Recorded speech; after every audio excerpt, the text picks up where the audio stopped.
The first challenge we had with Abbie playing football and going to training was when one of the coaches took the parents aside and said he couldn't deal with the girls. So he was going to ask him to stop coming to training.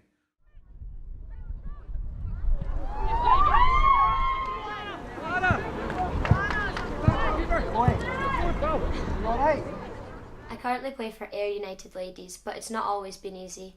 I started playing football when I was around 5 or 6 years old for the primary school team, but after a few weeks of the training, the girls got told that we weren't allowed to go back. So that's when myself and another couple of dads took the girls aside and scheduled our own training. You got it, you got it!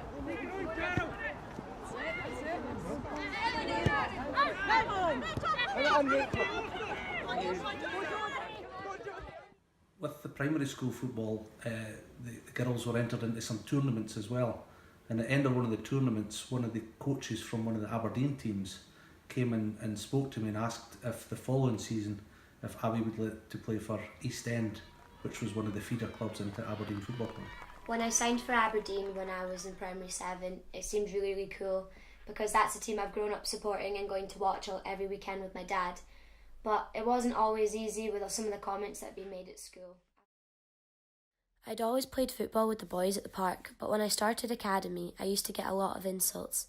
It was just like playground sexism and people calling me a lesbian because I was a girl who wanted to join in with them. Moving down to Ayr was a very scary experience for me as I've literally moved from the other side of the country and I don't know anybody down here.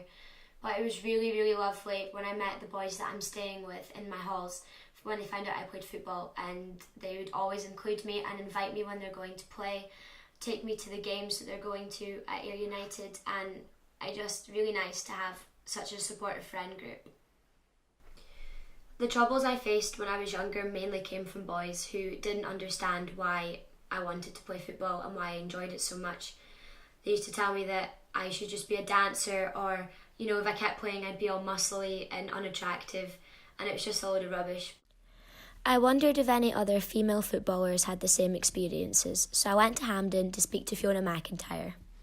My first memory of playing football, I think, is probably around 4 years old. I remember playing in the playground in primary 1. At that point, it was everyone played, mostly the boys. I think I was one of the few girls that played, and it was about 20 players versus 20 other players. So at lunchtime, you maybe got 2 kicks to the ball. But just everyone running. I just remember being involved and running about the playground and coming in with tights and socks, and my mum not being too happy about that.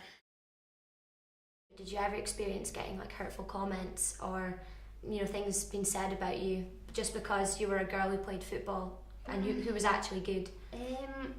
Not really. I wouldn't say anything hurtful. I was always quite a small and diminutive in stature, so probably it was more hurtful from within the game that people would maybe say, oh, she'll never get in that squad because she's small, but it was never about being female. I don't think I can recall, you know, if anything, I was probably identified by being a footballer, so at school people would say, oh, that's the girl that plays football, because there weren't many. It wasn't like there was a lot of us. I think there was one other girl I remember in my year that played, so her and I would obviously be quite close, even though we played for different teams. I decided to quit football after my last national camp when I was 16 years old because it was just getting a bit too hard. The comments people make behind your back and on the internet always come back to the person. They always find out, and it's just not fair. I'm really thankful for all the opportunities that I got throughout my football career, as they've made me the strong and confident person that I am today.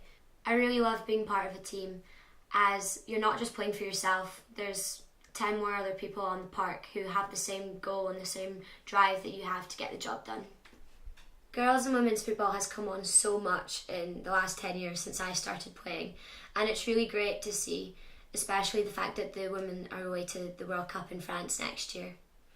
I really hope that the country is going to get behind the girls because they've done so well to get to where they are, and I hope that it's going to inspire the next generation of strong, confident women footballers.